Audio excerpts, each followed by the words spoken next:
Masterworks, Helsreach by Adam Dembski-Bowd, Warhammer 40,000.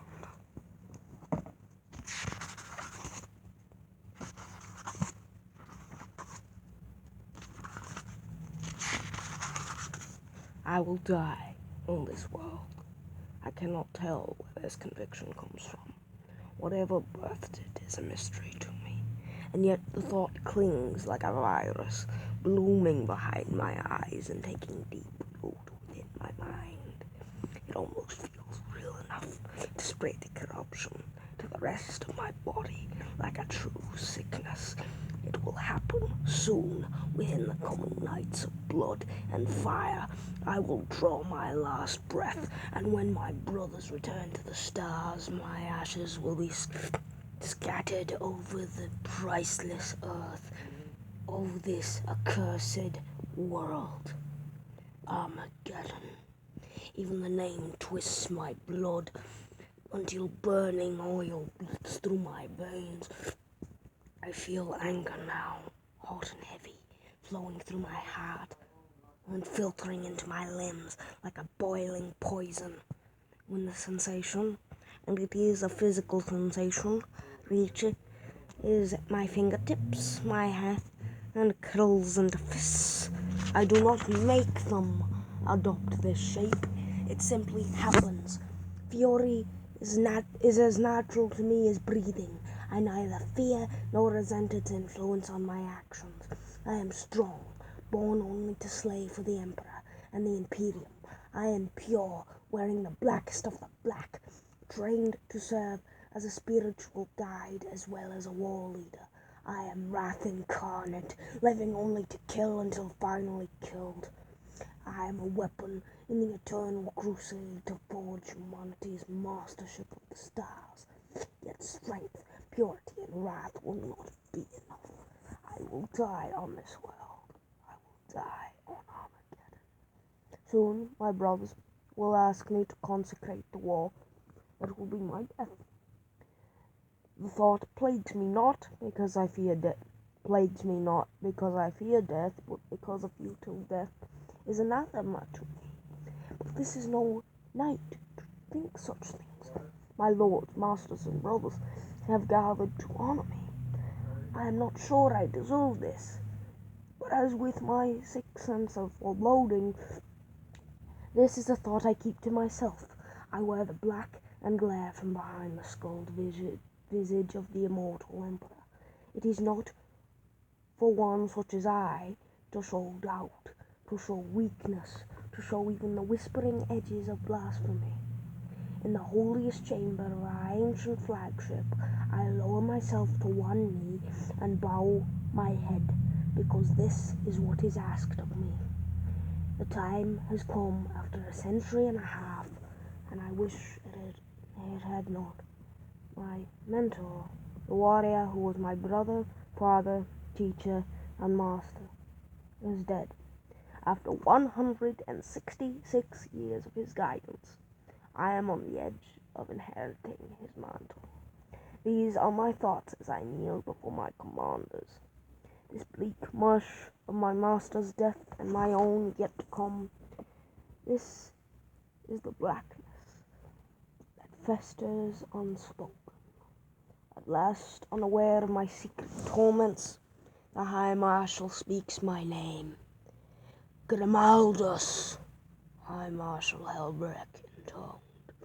His voice was a guttural rumble rendered harsh from yelling orders and battle cries and 100 wars on 100 worlds. Grimaldus did not raise his head. The night closed his disquietingly gentle eyes, as if the gesture could seal the doubts within his skull. Yes, my liege, we have brought you here to honor you, just as you have honored us for so many years. Grimaldus said nothing, sensing it was not his time to speak. He knew why they were honoring him now, of course, and the knowledge was bitter. Mordred, Grimaldus's mentor, a reclusiarch of the Eternal Crusade, was dead. After the ritual, Grimaldus would take his place. It was an honor he had waited 166 years to receive. A century and a half of wrath, courage, and pain, since the battle of fire and blood, when he drew the eye of the revered Mordred, who was already ancient but unbowed, and who saw within the young Grimaldus a burning core of potential. A century and a half since he was inducted into the lowest ranks of the Chaplain Brotherhood, rising through the tears in his master's shadow, knowing that he was being forged in war to replace his aging guardian. Over a century and a half of believing he would not deserve the title when it finally rested upon his shoulders. Now the time had come, and his conviction had not changed. "We have summoned you," Helbrecht said, "to be judged." "I have answered the summons," Grimaldus said in the silence of the reclusium. "I submit myself before your judgment, my liege." Helbrecht wore no armor, but his bulk was barely diminished, clad in layered robes of gold white, and bearing his personal black heraldry. The High Marshal stood in the Temple of Dawn, his hands clutching an ornate helm with all due respect. "Mordred is dead." Helbrecht's voice was a deep murmur. "Slain by the arch-enemy. You, Grimaldus, have lost a master. We have all of us lost a brother." The Temple of Dawn, a museum, a reclusium, a sanctuary of hanging banners from 10,000 years of crusading briefly become alive as the knights in the shadow interned their agreement with their liege lord's words. Silence returned, and Grimaldus kept his gaze on the floor. "We mourn his loss," the High Marshal said, "but honor his wisdom in this, his final order." "It comes to this," Grimaldus tensed. "Show no weakness, show no doubt.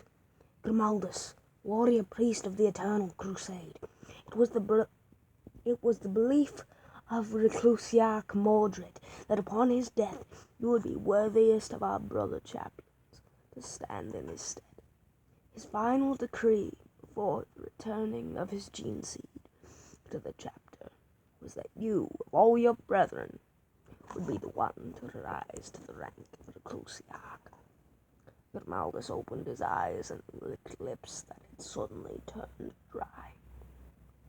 Slowly he raised his head, facing the High Marshal, seeing Mordred's helm, a grinning steel skull in the commander's scarred hands. "Grimaldus," Helbrecht spoke again, no hint of emotion coloring his voice. "You are a veteran in your own right, and once stood as the youngest sword brother in the history of the Black Templars.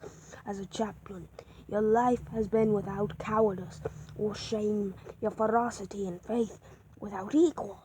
It is my belief, not merely the wish of your fallen master, that you should take the honor we offer you now." Grimaldus nodded, but uttered no word.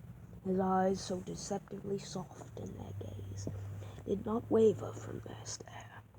The helm's slanted eye lenses were the rich, deep red of arterial blood. The death mask was utterly familiar to him, the face of his master when the knights went to war, making it the face of his master for most of his life. Its skullish visage smiled. "Rise, if you would refuse this honor," Helbrecht finished. "Rise and walk from the sacred chamber if you wish no place in the hierarchy of our most noble chapter. He tells me to rise if I want to turn my back on the great honor being offered to me, leave if I wish no place among the commanders of the Eternal Crusade. I don't move, despite my doubts. My muscles remain locked. The steel mask sneers, a dark leer that is soothing for its brutal familiarity. From beyond the grave, Mordred grins at me. He believed I was worthy of this. That is all that matters. I had never known him to be wrong. I feel the edge of a smile creeping across my own lips. It will not fade, no matter how I try to quell it. As I kneel in this hollowed hall, I know I'm smiling, but it's a private moment, despite the dozens of fellow warriors watching from the banner-lined walls. Perhaps they mistake my smile for confidence. I will never ask, because I do not care. Helbrecht approaches, at last, and with the silken rasp of steel stroking steel, he draws the holiest blade in the Imperium of Man. The sword was as ancient as human relics could be, given form and purpose in the forges of terror after the great heresy. In those nights of saga and legend, it was carried into battle by Sigismund, the first emperor's champion, favored son of the Primarch Rogel Dawn. The blade itself, as long as mortal man is tall, was wrought from the broken remains of Rogel Dawn's own sword. In this temple, where the chapter's greatest artifacts are kept in reverently maintained stasis fields to ward off the corrosive touch of time, the High Marshal held the most sacred treasure in the Black Templar armory. You'll have your own rituals within the chaplain brotherhood, Hilbrick said, his voice solemn with respect. For now I recognize you as the inheritor to your master's mantle. The blade's silver tip lowered, pointing directly at Grimaldus's throat. You have waged war at my side for 200 years, Grimaldus. Will you stand at my side as Reclusiarch of the Eternal Crusade? Yes, my lord. Helbrecht nodded, sheathing the blade. Grimaldus tensed again, turning his head and baring his cheek. With the force of a hammer, the back of Helbrecht's fist crashed into the chaplain's jaw. Grimaldus grunted, tasting the coppery vitality of his own blood, his Primarch's blood, and he grinned up at his commander through blood-pink teeth. Helbrecht spoke again. I dubbed thee Reclusiarch of the Eternal Crusade. You are now a leader of our blessed chapter. The High Marshal raised his hand, showing the flecks of Grimaldus's blood, marking his curled fingers. As a knight of the inner circle, let that be the last blow you receive unanswered. Grimaldus nodded, unclenching his jaw, calming his heart and fighting the sudden flood of his killing urge. Even expecting the ritual strike, his instincts cried at him to respond in kind. It will be so, my liege. As it should be, said Helbrecht. Rise, Grimaldus, Reclusiarch of the Eternal Crusade. For some hours after this ritual entrance into the highest echelons of the chapter, Grimaldus stood alone in the Temple of Dawn.